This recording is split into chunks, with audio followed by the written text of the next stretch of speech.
appelle un éternel recommencement, un flou institutionnel à n'en plus finir, mais surtout un manque de respect et de considération. Puisque moi qui vous parle, ça fait presque plus de 26 ans que nous sommes dans ce secteur, et le constat, il est amer. C'est des crises cycliques à n'en plus finir. Aujourd'hui, ces techniciens de surface que vous voyez arpenter les véhicules, faire un travail difficile, c'est parce que c'est des véritables patriotes qui aiment ce pays et qui n'ont pas choisi la facilité, mais ils ont choisi honnêtement de travailler dans les ordures. J'ai tendance à le dire que nous travaillons dans les ordures, certes, mais nous ne sommes pas des ordures. Et montrer encore une fois de plus que le Sénégal ne pourra jamais émerger dans la saleté. Le Sénégal ne pourra jamais émerger tant qu'on est en train de fouler au pied la législation du travail. Et rien ne vaut une ville propre, rien ne vaut un cadre de vie sain et attrayant. Regardez, chaque jour que Dieu fait, nous ramassons plus de 2400 tonnes d'ordures par jour. Nous sommes dans un secteur qui a un budget de 17 milliards. Pour 1600 techniciens de surface, 19 concessionnaires. Malheureusement, la masse salariale des travailleurs ne dépasse même pas 3 milliards. Nous, on se pose la question à savoir où va l'argent des ordures. On a l'impression qu'on a affaire à des tefanké, à des businessmen, à des gens qui ne sont mis que pour l'argent du contribuable sénégalais. La propreté de la capitale ne les intéresse pas.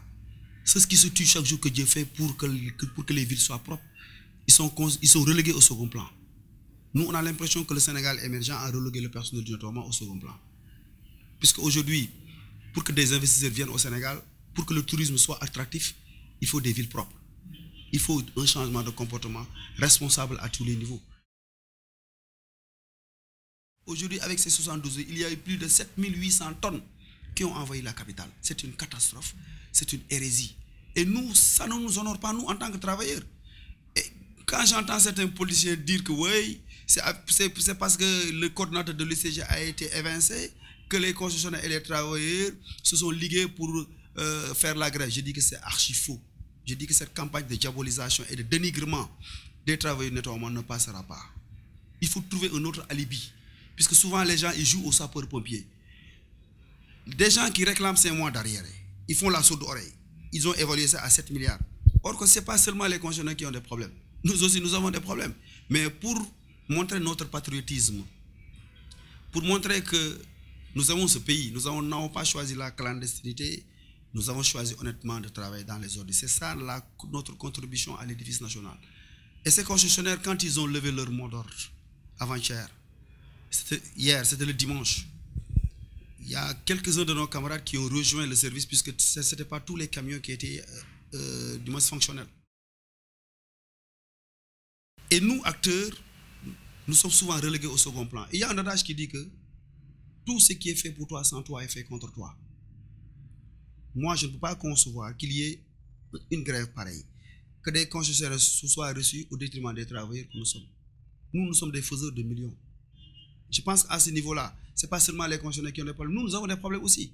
Et je pense qu'il faut aujourd'hui préconiser ce qu'on appelle les états généraux du nettoiement.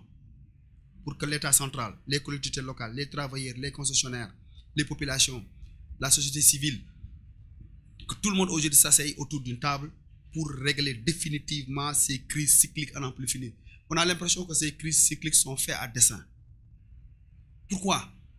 Parce que ceux qui sont censés aujourd'hui nous diriger, ou bien ceux-là qui sont à la tête de ces ministères, ne sont même pas en mesure d'apporter de la plus-value par rapport au travail que nous faisons. Moi qui vous parle, ça fait 26 ans que je suis dans le secteur avec mes camarades. Souvent, ils font appel à une expertise internationale qui n'a rien à voir avec une expertise locale qui est là. Nous avons des nationaux qui sont là, qui ont les moyens, qui ont l'expérience, qui peuvent apporter de la plus-value, qui peuvent aujourd'hui nous permettre d'avoir des villes propres. Mais si on fait appel à des gens, c'est parce que quelque part, il y a des non-dits. Et nous avons préconisé par rapport au Sénégal émergent de tout faire pour respecter les travailleurs, puisque le Sénégal ne pourra jamais émerger dans la santé. Le Sénégal ne pourra jamais émerger tant qu'on est en train de fouler au pied la législation du travail. Aujourd'hui, ces techniciens de surface, ils demandent respect et considération. Quand nous en avons fait un métier, quand aujourd'hui on veut que les populations soient à l'aise, quand on veut que des quartiers soient propres, mais il va falloir que l'État du Sénégal sévisse. Ils ont utilisé la carotte. Ça n'a pas marché. Il faut qu'ils utilisent le bâton. Il faut de la répression par rapport à ces gens qui ne sont là que pour dégrader le cadre de vie. Et nous, dans l'exercice de nos fonctions, nous sommes souvent confrontés à des problèmes à n'en plus finir. Moi, je prends l'exemple du dossier de Ama Sénégal. nous réclamons à l'État du Sénégal 3 milliards 100 millions. Et sur les 3 milliards 100 millions, l'État avait dégagé un avenant de 390 millions. En son temps, le Premier ministre avait dit de lui faire un échéancier à court, moyen, long terme. Mais depuis 2016, rien n'a été fait. C'est de la politique politicienne. Le constat qu'on a fait, il y a une certaine indiscipline notoire caractérisée, je dis, d'une certaine frange de la population. Les responsabilités sont partagées, hein, que ce soit au niveau de l'État, que ce soit au niveau des collectivités locales, que ce soit au niveau des travailleurs que nous sommes, que ce soit au niveau des concessionnaires. Mais les ordures, il y a un adage qui dit que dis-moi quel type d'ordure tu sors, je te dis qui tu es. Aujourd'hui, nous, on sait si ces populations sont pauvres ou riches de par les ordures qu'elles sortent. Au moins, avant de d'éparpiller les ordures à tort et à travers, au moins qu'ils les mettent dans des sacs et les laissent dans des endroits, ce qu'on appelle des zones de collecte normalisées, pour nous permettre aujourd'hui de faire correctement le travail. Mais ce qu'on a constaté, mais Dakar est devenu un dépotoir à ciel ouvert.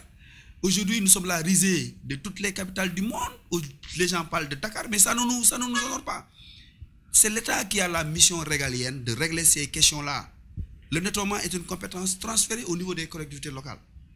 Malheureusement, les moyens financiers ne sont pas décentralisés. Aujourd'hui, aucune commune, aucune mairie, aucune collectivité locale n'est en mesure de gérer les ordures. Aujourd'hui, c'est l'État qui est le principal bailleur. Raison pour laquelle il y a ce que vous avez vu, ce télescopage entre les collectivités locales et l'État du Sénégal. Pourquoi? C'est parce qu'il y a une politisation qui ne dit pas son nom. Nous ne sommes le bouclier de personne. Nous ne sommes le bras armé de personne, ni la botte secrète de personne. Nous avons une mission de santé et de service public. Il faut que les gens sachent que nous voulons travailler. Mais comment peut-on faire travailler des Sénégalais avec des salaires de misère? Sur 17 milliards, la masse salariale ne dépasse même pas 3 milliards. On demande à ce qu'il y ait une nouvelle clé de répartition. Ça fait plus de 15 ans que je me répète.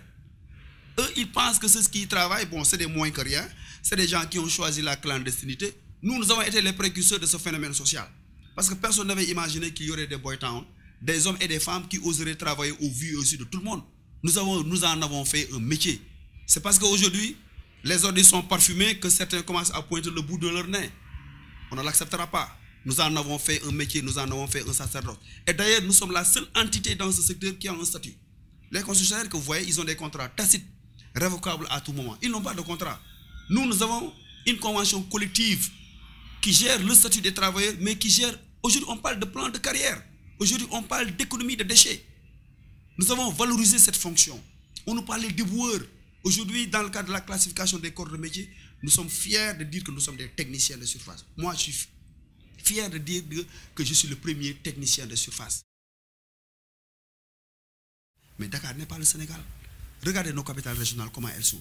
À chaque fois que vous entrez dans une capitale régionale, qu'est-ce qui vous accueille? C'est l'état d'immondice qui jonche les artères. Dakar n'a pas d'infrastructure qui répondent au nombre environnemental. Au moment où on nous parle de Kigali, qui est la ville la plus propre d'Afrique, ces gens-là, ils étaient venus s'enquérir du modèle Sénégal. Au Sénégal, on ne fait que du bavardage. On ne fait que faire des séminaires et ranger les dossiers au niveau des tiroirs. Les autres pays limitrophes, ils viennent s'enquérir du modèle Sénégal et ils les appliquent chez eux. Regardez un pays comme la Mauritanie, un pays comme la Côte d'Ivoire, un pays comme le Ghana, comme le Burkina Faso. Aujourd'hui, ils se sont impliqués pour permettre aux populations au moins d'être en phase avec l'État.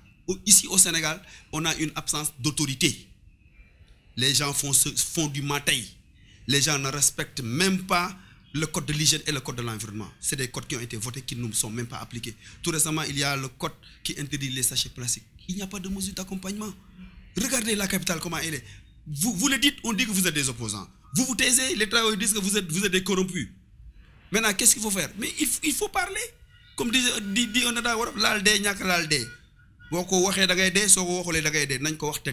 donc je pense que nous, à notre niveau, on n'acceptera pas que d'être les sacrifiés de ce système.